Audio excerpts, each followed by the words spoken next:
Hello dear students, 11th class mathematics आपका स्वागत है।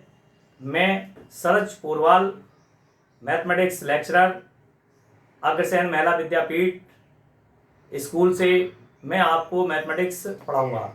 ठीक है, तो जो भी बच्चे हमारे इस वीडियो से जुड़ रहे हैं या जिन्होंने एडमिशन ले लिया है वो बखूबी तरीके से आप सीख सकते हैं। पहली बात तो मैं आपको बधाई देना चाहता हूँ, congratulation to you 11th class. आपने 10th क्लास में बढ़िया मार्क ला करके 11th मैथमेटिक्स पीसीएम में आपने भाग लिया है, तो इसके लिए आप बधाई के पात्र हैं। Thank you so much.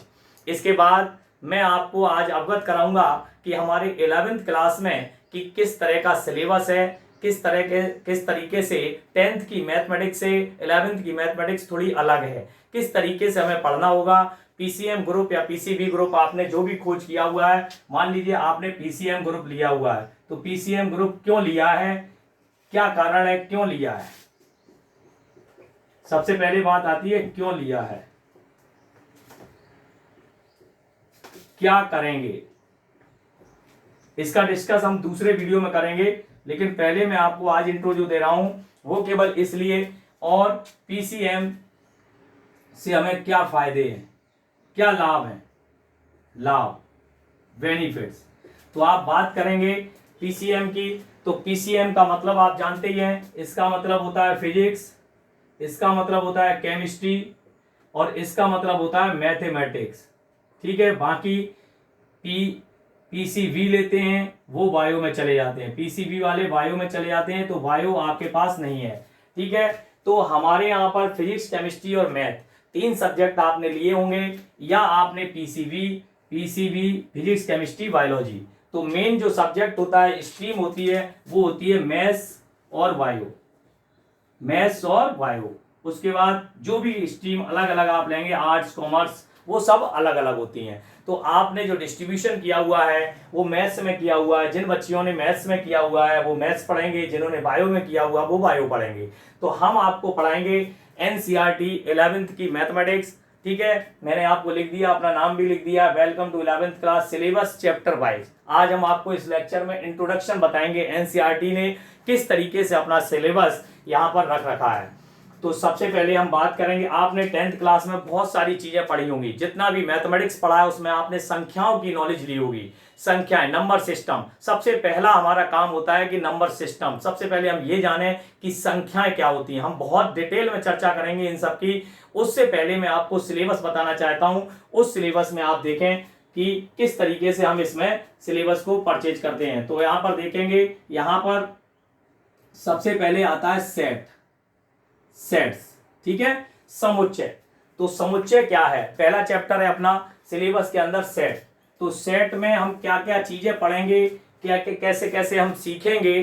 तो सेट, समुच्चय जो होता है, वस्तुओं के सुपरिभाषित संग्रह को हम समुच्चय कहते हैं। जब हम आपको डिटेलिंग में ये चैप्टर पढ़ाएंगे तो ये लगभग में 10 दिन चलेगा, 12 दिन चलेगा, 15 दिन चलेगा, जितने दिन चलेगा तब आपको डिटेल बताई जाएगी। तो समुच्चय है क्या, वस्तुओं के सुपरिभाषित संग्रह को हम समुच्चय कहते हैं। तो इतना अभी आप जान लें। जैसे वस्तुओं की बात करते हैं तो वस्तुओं में बहुत सारी बात आती है, सब्जियों का ढेर, पुस्तकों का ढेर, छात्र स्कूल में छात्रों का उठना बैठना, या अस्पताल में मरीजों की संख्या, प्लेटफॉर्म पर यात्रियों की संख्या, है ना, पुस्तकालय में पुस्तकों का संग्रह, ठीक है, और अस्तबल में घोड़ों का संग्रह, ठीक है, चरागाह में गाय भैंसों का संग्रह। तो इस तरीके से बहुत सारे संग्रह हम पढ़ सकते हैं। समूह, जिसको हम कहते हैं समूह, इस पूरे का काम समूह से ही है। तो समूह कैसा होना चाहिए, कैसा नहीं होना चाहिए, उसकी चर्चा हम करेंगे। दूसरी बात आती है, सेकंड चैप्टर है अपना संबंध एवं फलन,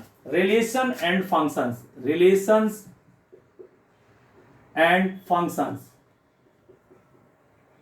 हम इनकी भी चर्चा करेंगे। तो किस तरीके से एक्स का, वैसे जनरल भाषा में यदि हम बात करें तो रिलेशन, जैसे माता पिता, है ना, भाई बहन, गुरु शिष्य, ठीक है, मामा भांजा, इस तरीके से हम रिलेशन को जानते हैं। लेकिन मैथमेटिक्स के अंदर हम किस तरीके से जानेंगे, जैसे x इक्वल टू 3y, हमने लिख दिया x इक्वल टू 3y, तो इसका मीन्स क्या हुआ कि x जो है वो y का 3 गुना है। क्या पढ़ेंगे, x y का 3 गुना है। देखो पढ़ लो, या हमने लिख दिया x by two is equal to Y.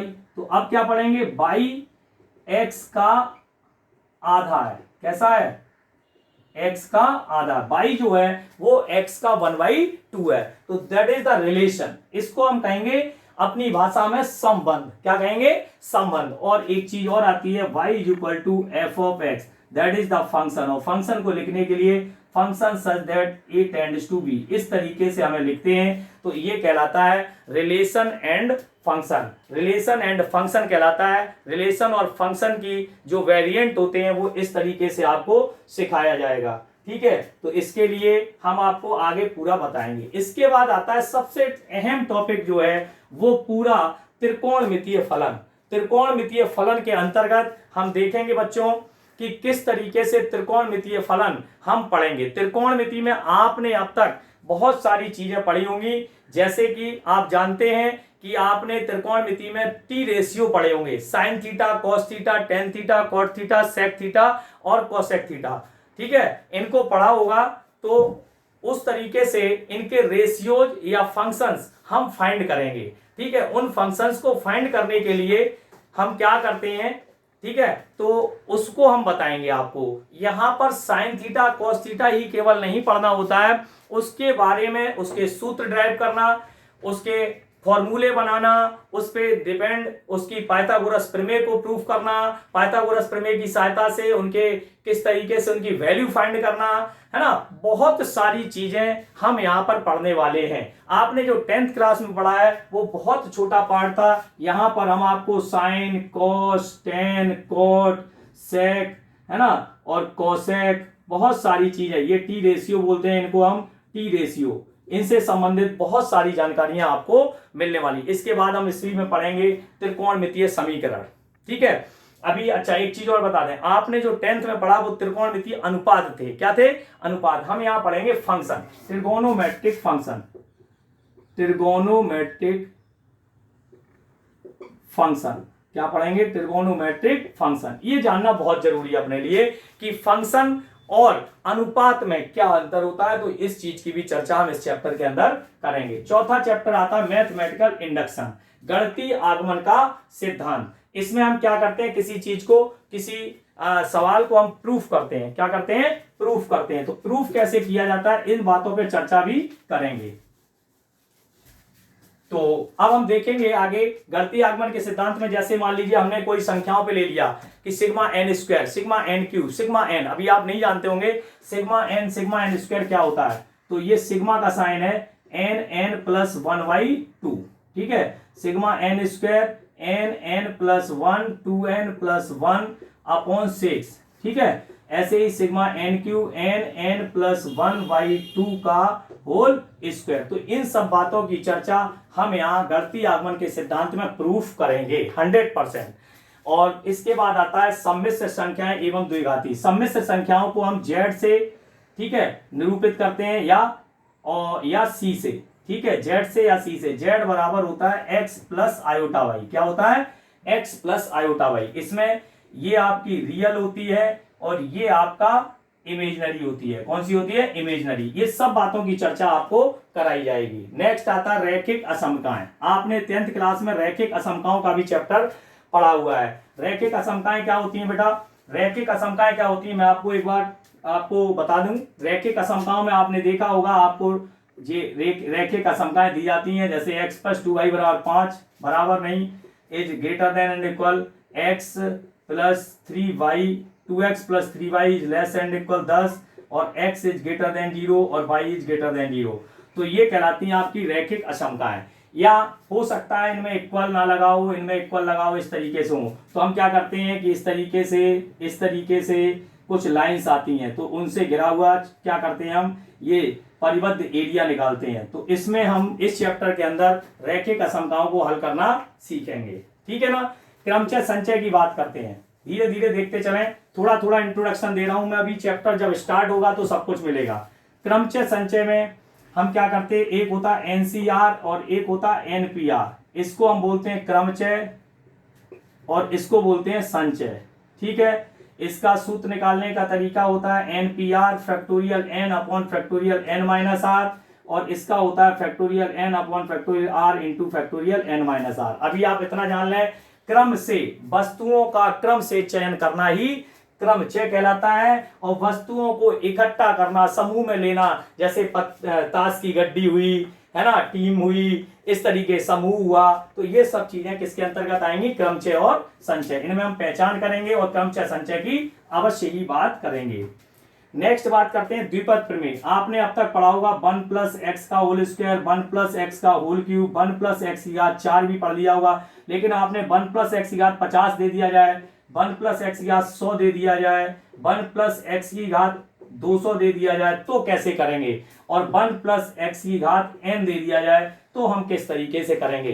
तो इस चैप्टर के अंदर हम द्विपद प्रमेय अर्थात बाइनोमियल थ्योरम का पूरा किस तरीके से प्रयोग करते हैं, इन सूत्रों के द्वारा हम समझेंगे। ठीक है ना। अनुक्रम तथा श्रेणी, ये आप पढ़ के आए हैं 10th में, ये चैप्टर आप 10th में पढ़ के आए हैं। अनुक्रम तथा श्रेणी, अनुक्रम सीक्वेंस, सीक्वेंस होता है, ये नई चीज होगी थोड़ी सी आपके लिए। एंड सीरीज, सीरीज क्या होगी? वही एपी। अब आपने एपी पढ़ी है, एपी का मतलब होता है समांतर श्रेणी। क्या होता है? समांतर श्रेणी। हम यहाँ आपको जीपी पढ़ाएंगे, गुणोत्तर श्रेणी। कौन सी? गुणोत्तर श्रेणी। हम आपको परिचय करा रहे हैं अभी, केवल परिचय दे रहा हूं कि चैप्टर में क्या है। जीपी और एक होती है एचपी, हरात्मक श्रेणी। होती तो और भी है, विविध श्रेणी होती है। तो ये तीन चीजें हम आपको सिखाएंगे, AP, GP and HP. Arithmetic progression, geometrical progression and harmonic progression. ठीक है, समांतर, गुणोत्तर और ये हो गई। अनुक्रम तथा सरल रेखाओं में, सरल रेखा क्या होती है? जिसका जनरल फॉर्मूला होता है, जो भी रेखा यानी कि उस पर दी जाती है, एक्स अक्ष को काटती है, वाई अक्ष को काटती है, ये एक्स अक्ष को, ये देखिए ये क्या होता है? समकोणिक अक्ष होता है। ये एक्स अक्ष को काट गई है ना, ये वाई अक्ष को काट गई, इस तरीके से। तो ये रेखाओं का बात आएगी। ठीक है ना। तो यहाँ एक बिंदु से जाने वाली, दो बिंदुओं से जाने वाली रेखाओं के समीकरण भी आएंगे। बहुत सारी चीजों की चर्चा की जाएगी। इस चैप्टर का नाम आप पहली बार जिनके सुन रहे हैं, उसमें आपकी एक अनुक्रम आती है, एक रैखिक आती है, एक थोड़ा बहुत त्रिकोणमिति आती है। इसके बाद हम बात करेंगे बच्चों शंकु परिच्छेद। शंकु परिच्छेद के अंतर्गत आपको बहुत सारी चीजें सीखनी होंगी। एक तो परवल है, उसके ऊपर भी रेखा, उसके ऊपर वृत्त, और परवल है, रेखा, वृत्त और अति परवल है, अति परवल है, और एक चीज और आएगी दीर्घ वृत्त। क्या आएगी?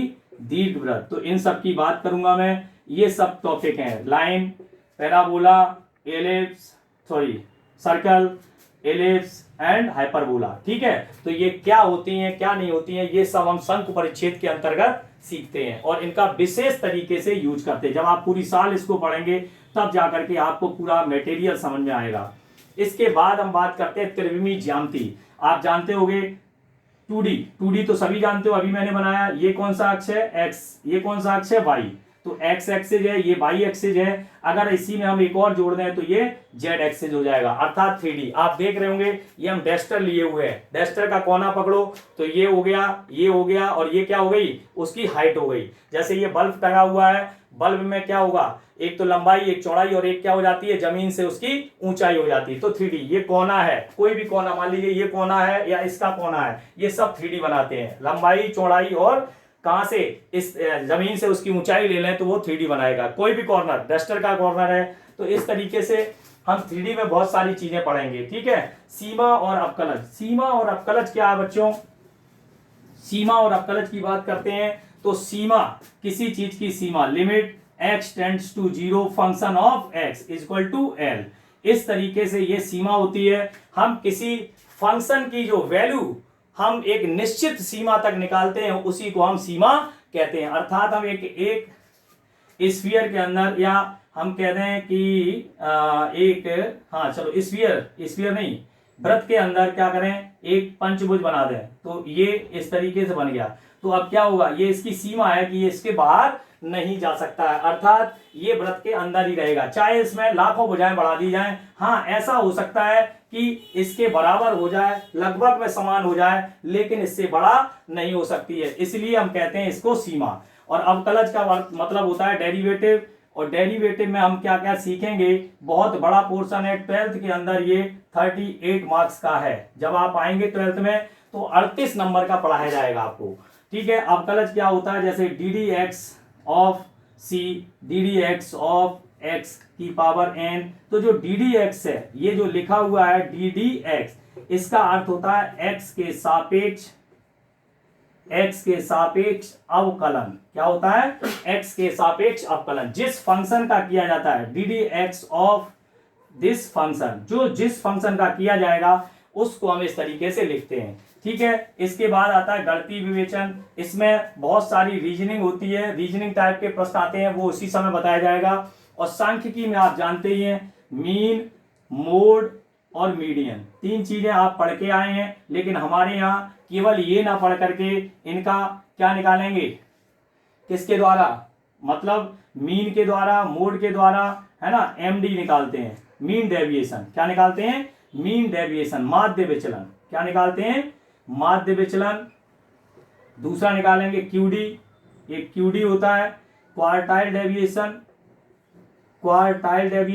और तीसरा होता है एसडी, ठीक है, स्टैंडर्ड डेविएशन, मानक विचलन। ठीक है, ये चतुर्थक विचलन होता है, ये चतुर्थक विचलन होता है और ये मानक विचलन। तो हम इन पे चर्चा करेंगे, एमडी पे, क्यूडी पे और एसडी पे। और लास्ट में आपने पढ़ा होगा एक और चैप्टर आता है जिसका नाम है प्रायिकता। ये भी आपने थोड़ा सा पढ़ा है, तो मैं आपको बता दूं, प्रायिकता में मेन चीज आती है क्या, प्रायिकता क्या है, सिक्के को छालना, पासे को फेंकना, उस पर क्या आना, 1 अंक आना, 2 अंक आना, 3 अंक आना, 4, 5 या 6। तो नंबर ऑफ एस हो जाती है 6। अब अगर 1 अंक आता है तो नंबर ऑफ ई 1 हो जाता है, और प्रोबेबिलिटी ऑफ ई बराबर क्या होता है, number of E upon number of S. तो इस तरीके से आप बहुत सारी, एक ही फॉर्मूला होता है जो कि सबसे पुराना फॉर्मूला है जिसकी हम चर्चा कर रहे थे।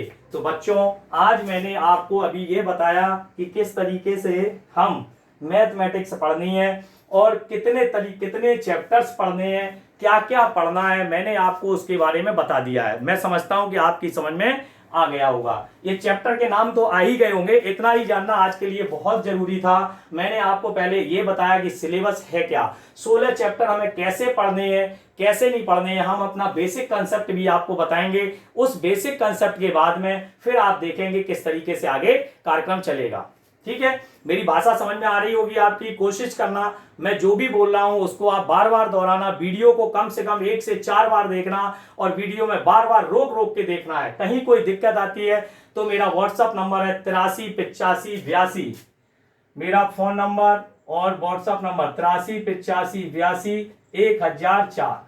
ठीक है, यहां पर आप देखेंगे तो इसमें भी आप देख सकते हैं आराम से। तो इस नंबर पर हमें व्हाट्सएप करके बता सकते हैं, और जो भी बच्चियां या बच्चे मैथ से जुड़े हुए हैं वो सब हमें इस नंबर पर मैसेज करेंगे और अपना नाम बताएंगे कि सर मेरा नाम ये है, मैं मैथ्स की क्लास ले रहा हूं।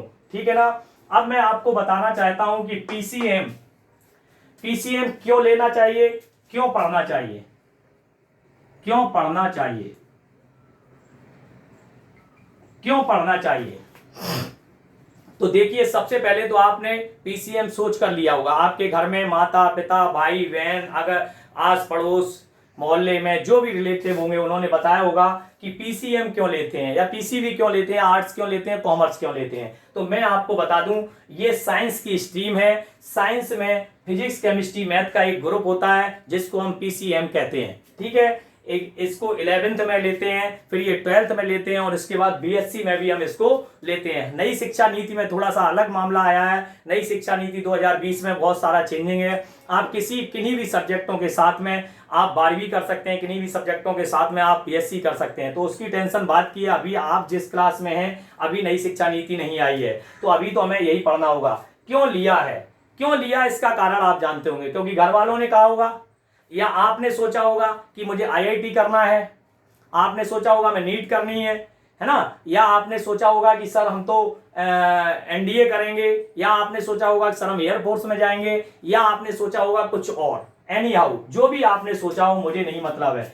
क्या करेंगे ही मैंने बताया कि क्या क्या कर सकते हैं। आईआईटी है ना, जीमेंस है ना, एनडीए, एयरफोर्स, नेवी, एसएससी, बहुत सारे स्ट्रीम है जो साइंस पढ़ने के बाद में हम उनको कवर कर सकते हैं। फायदे फायदे ही फायदे हैं। जिस आप स्ट्रीम को ले रहे हैं मुझे लगता है कि वो अपने आप में सबसे बढ़िया स्ट्रीम होती है, और लेकिन उसके लिए कम से कम हमें 8 से 10 घंटे पढ़ाई करनी चाहिए, 8 to 10 आवर्स लगभग में। अगर आप 8 से 10 घंटे पढ़ते हैं तो पीसीएम लेने का आपका जो कार्य है वो पूरा हो सकता है, पूरा हो सकता है मेरे हिसाब से।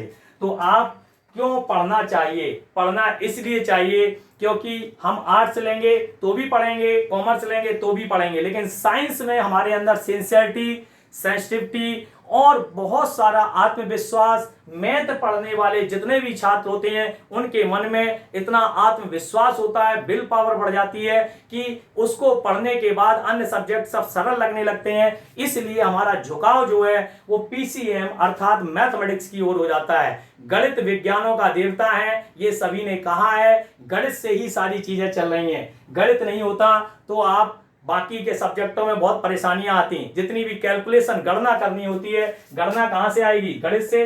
तो गणना ही नहीं होगी तो फिर फिजिक्स केमिस्ट्री में क्या करेंगे? तो कहने का मतलब है इसीलिए फिजिक्स केमिस्ट्री के साथ में मैथ लिया आपने, या बायोलॉजी वालों ने बायोलॉजी ली, 10th तक उन पे भी मैथ रहती है, इसलिए वो इसमें सफल हो जाते हैं फिजिक्स वगैरह में थोड़ा बहुत। लेकिन मैथ वाले बच्चे की जो गणना है पीसीएम, वो उनकी फिजिक्स बहुत शानदार रहती है और केमिस्ट्री भी उसके नीचे आराम आराम से चलती रहती है। तो mathematics is the superlative subject, मतलब सबसे टॉप सब्जेक्ट होता है। मैथमेटिक्स माइंड को ग्रोथ करता है, ब्रॉड करता है, बढ़ाता है और जुझारू बनाता है। संसार में आप जब गणित से पढ़ के जाएंगे तो जहां भी आप बैठ जाएंगे वहां पर आपका सिक्का जम जाएगा। ठीक है, तो आज के लिए बच्चों इतना ही। आज आप सीख गए होंगे जितना मैंने बताया है। आज के लिए थैंक यू सो मच।